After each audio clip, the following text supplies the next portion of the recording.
Assalamualaikum warahmatullahi wabarakatuh. Alhamdulillah wassalatu wassalamu ala Rasulillah wa ala alihi wa sahbihi wa man sara ala nahjihi bi ihsanin ila yaumiddin. Qala Allah Ta'ala fil Qur'anil Karim, ya ayyuhalladzina amanu taqullaha haqqa tuqatihi wa la tamutunna illa wa antum muslimun. Wa qala ta'ala, ya ayyuhalladzina amanu in tattaqullaha yaj'al lakum furqana wa yukaffir 'ankum sayyi'atikum wa yaghfir lakum wallahu dzul fadlil 'adzim. Amma ba'd. Kaum muslimin jamaah salat tarawih yang berbahagia, puji dan syukur hanya milik Allah Subhanahu wa taala. Kita memuji dan bersyukur kepada Allah Subhanahu wa taala di kesempatan yang mubarakah ini, di hari yang ke-11 bulan Ramadan dan di malam ke-12. Alhamdulillah kita masih dalam kondisi diberikan kekuatan, keistiqomahan untuk bisa melaksanakan rangkaian kegiatan dan peribadatan kepada Allah Subhanahu wa taala. Salawat beriring salam mudah-mudahan senantiasa tercurahkan kepada kekasih kita Nabi Muhammad sallallahu alaihi wasallam, para keluarganya, para sahabatnya, dan orang-orang yang istiqomah mengikuti jejak langkahnya. Di kesempatan yang berbahagia ini izinkan saya menyampaikan satu taujih, satu motivasi yang mudah-mudahan bermanfaat untuk diri yang menyampaikan dan hadirin semuanya, bahwasanya salah satu ketakwaan yang mesti kita jaga dan kita pelihara adalah perkara sholat 5 waktu. Karena ketika disebutkan ciri-ciri orang yang bertakwa, yang pertama disebutkan yang paling banyak adalah tentang hukum syar'i adalah sholat 5 waktu. Bahkan Allah Subhanahu wa taala dalam banyak ayat memberikan redaksi yang berbeda-beda terkait tentang perkara salat 5 waktu ini. Allah Subhanahu wa taala terkadang menghubungkan salat 5 waktu dengan zakat. Wa aqimus salata wa atuz zakah. Terkadang Allah Subhanahu wa taala mengiringkan salat dengan kesabaran. Wasta'inu bis sabri was salah. Memohon pertolonganlah kepada Allah dengan kesabaran dan salat. Terkadang Allah Subhanahu wa taala memerintahkan untuk senantiasa menjaganya. Hafizu 'alas salawati was salatil wusta wa qumu lillahi qanitin. Jagalah salat-salat yang 5 waktu dan salat wusta, salat pertengahan, yaitu salat asar. Kenapa salat asar dikatakan salat pertengahan? Karena pelaksanaannya berada di tengah-tengah waktu gelap dan waktu terang.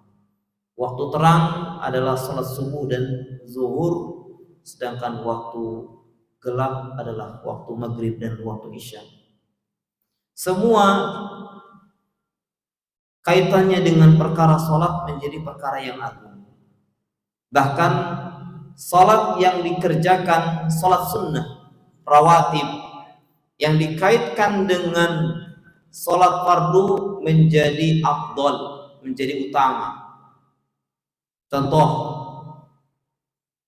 salat sebelum salat subuh, salat sunnah 2 rakaat, Rasulullah sallallahu alaihi wasallam kabarkan rakaatul fajr khairun minad dunya wa ma fiha. Bahwasanya 2 rakaat sebelum pelaksanaan salat subuh nilainya lebih baik dari dunia beserta isinya.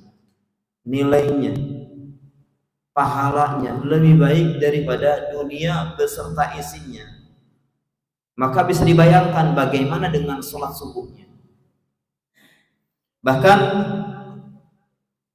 dalam riwayat yang sahih, siapa yang melaksanakan selepas salat isya 2 rakaat atau 4 rakaat, maka nilainya jauh lebih utama dibandingkan sholat di malam Lailatul Qadar. Sehingga para ulama di sini menyebutkan bahwasanya sholat 2 rakaat ba'da isya itu lebih afdol dibandingkan tarawih itu sendiri.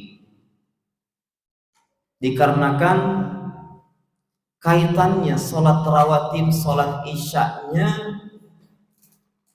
menjadi penghubung kepada sholat, atau sholat sunnahnya menjadi penghubung kepada sholat isya tersebut. Sehingga sangat rugi kalau seseorang bela-belain untuk melaksanakan sholat tarawih tetapi sholat 2 rakaat ba'da isyanya tidak dilaksanakan. Saya lihat beberapa santri kurang perhatian dalam masalah ini, ya. Sehingga dia kejar sholat tarawih padahal yang afdalnya adalah ba'da isyanya, ya. Mudah-mudahan bisa dirubah. Dan seluruh perkara yang kaitannya dengan sholat menjadi agung. Maka ketika kita diwajibkan untuk berpuasa, jangan sampai kita justru malah perhatian kepada sholat-sholat yang sifatnya sunnah kayak tarawih.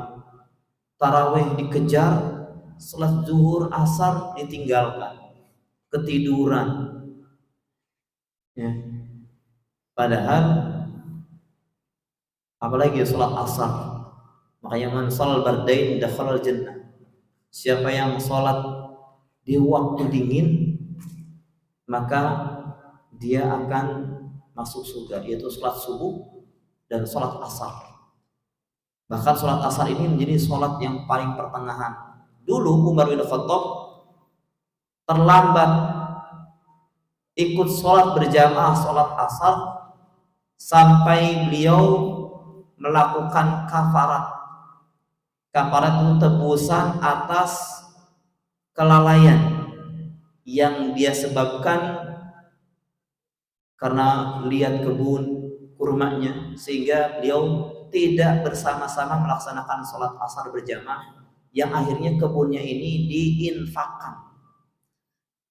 Ini yang dilakukan oleh orang-orang terdahulu yang dimaksud dengan fidyah, ya, kafarat, di mana kalau sampai meninggalkan sholat berjamaahnya, mereka harus menebusnya dengan tebusan, dengan infak, karena mereka tidak ingin menjadi orang yang mengabaikan masalah sholat sampai terlambat 1 rakaat, 2 rakaat, bahkan mungkin tidak mendapati sholat berjamaah kecuali di saat tahiyat akhir.